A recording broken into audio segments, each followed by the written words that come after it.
Okay, so here's something that should make absolutely no sense.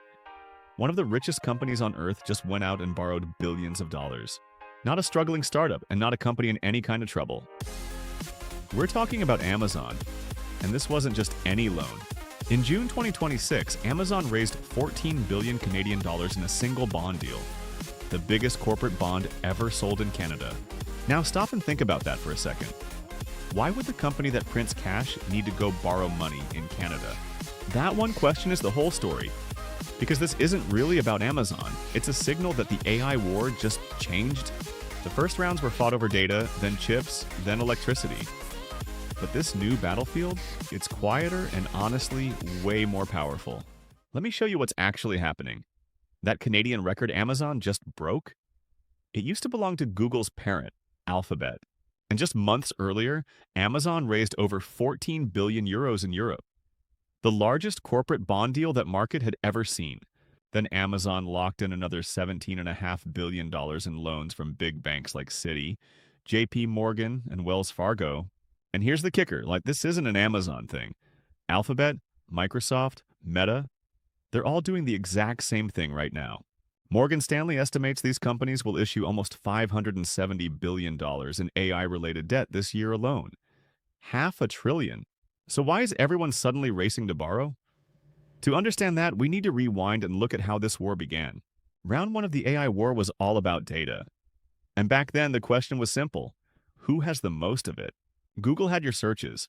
Meta had your social life. Amazon knew what you bought. Microsoft owned the software businesses ran on. Data looked like the new oil. Whoever had the biggest pile of it would build the smartest AI. Simple as that, right? But here's where it gets interesting. Because having all that data turned out to mean nothing, unless you could actually use it. Training an AI on mountains of data takes an insane amount of computing power. And suddenly that became the real bottleneck. You could be sitting on all the data in the world, but without the machines to process it, you had nothing. So began round two. Round two was about chips. Specifically a kind of chip called a GPU, the engine that makes modern AI actually run. And one company dominated that market so completely, it became one of the most valuable businesses on the planet. Nvidia. How big did this get? In just 3 months, Nvidia pulled in $68 billion in revenue. In a single quarter? So now the question changed again.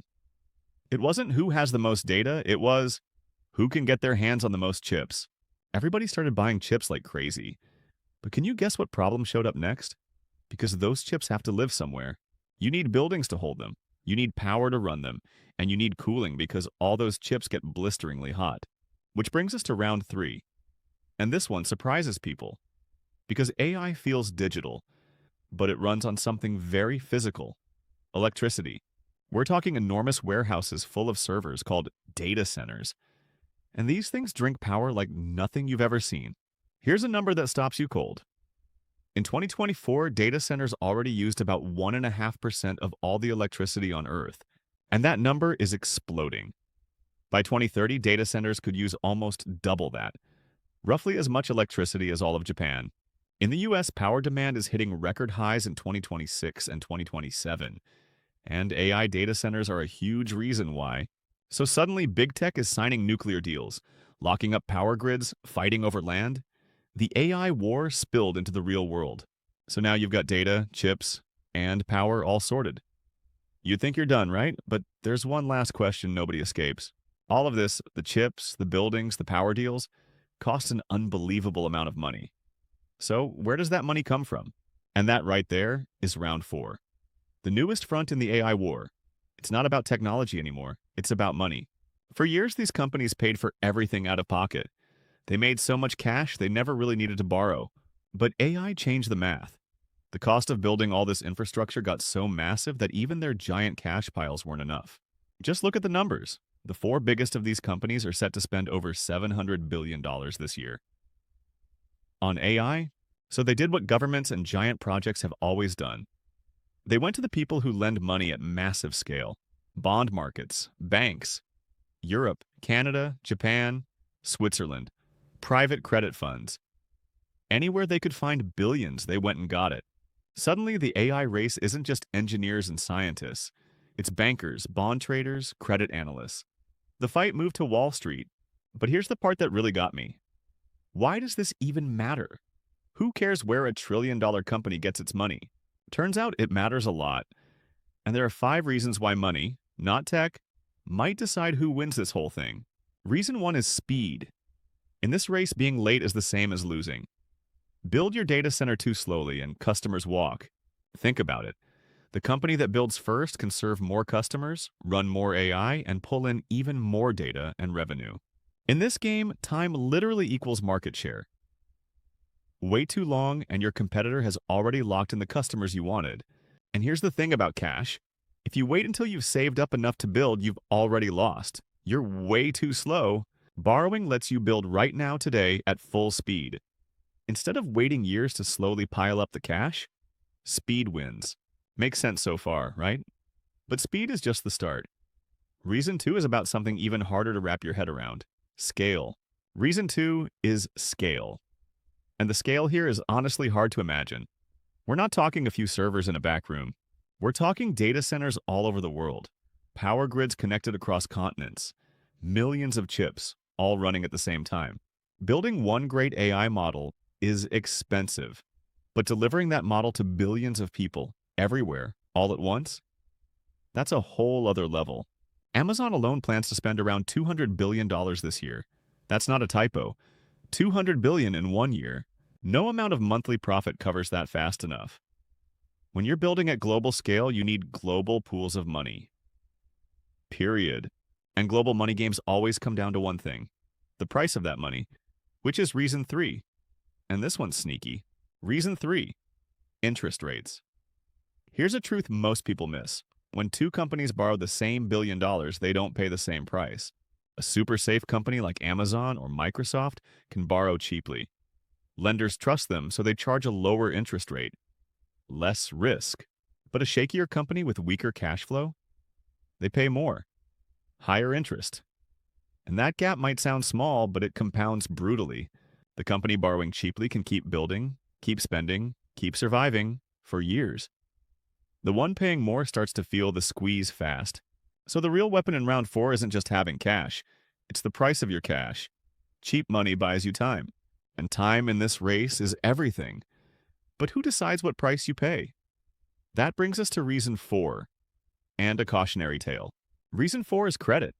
Basically, how much the market trusts you. And not all borrowing is treated the same way. Not even close. When Amazon borrows billions, investors mostly shrug. They see a safe company making a smart bet to grab the AI lead early. But take another company, Oracle. They're spending huge on AI too, but they don't have those massive cash flows to lean on. So when Oracle revealed its spending and debt plans, investors panicked. The stock dropped 12% in a single day. 12%? Same basic move, borrow big, build AI. But for Amazon, it looked like strength. For Oracle, it looked like a warning sign. Wild, isn't it? The exact same debt read 2 completely different ways. So what makes the difference? It comes down to trust and structure. Because building a great AI model isn't enough anymore. The market has to believe you can actually pay back what you borrowed. Which brings us to reason 5. And this is where it gets clever. How you borrow can matter as much as how much.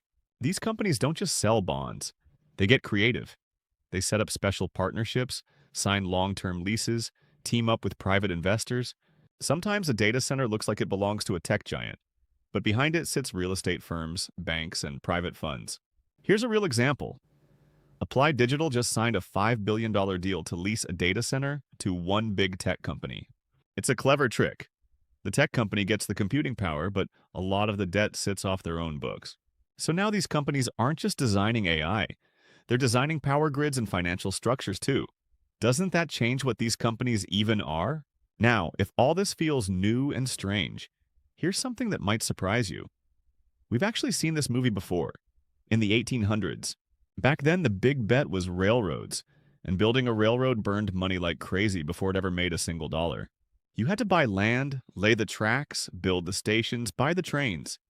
All up front, all before any money came back. But once those rails were down, they reshaped everything. Cities, trade, jobs, entire industries. The world was never the same again.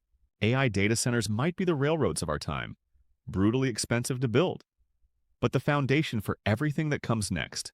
But here's the catch, and it's a big one. Not every railroad company survived. Plenty of them went broke. So let me ask you, could the same thing happen with AI? Because there's a word floating around Wall Street lately and it makes people nervous. Bubble. We've been here too. The late 1990s, the dot-com boom. The internet really did change the world. That part was completely real. But a real revolution and a bubble can exist at the same time. The internet survived. Most of those internet companies did not. So the real question for AI is simple. Will these data centers actually make enough money to justify all this borrowing? Nobody knows yet. Will companies keep paying for AI? Will it boost productivity enough? Will the power stay affordable?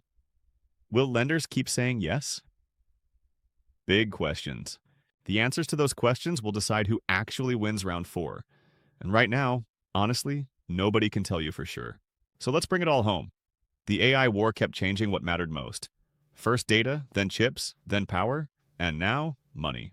Which means the next time you hear about some shiny new AI model, the real story might be somewhere else entirely. Follow the money. Who's building the data centers? Who locked up the electricity? Who's borrowing cheaply? Who's quietly running out of room? That's where it's really decided. Because maybe the winner of the AI war won't be whoever builds the smartest model. Maybe it'll be whoever can simply last the longest. So what do you think? When the dust settles, who wins? The smartest company in the room, or the one that can outlast everyone? That's a wrap for today. The AI war went quiet, slipped into the bond market, and started deciding the future. See you next time.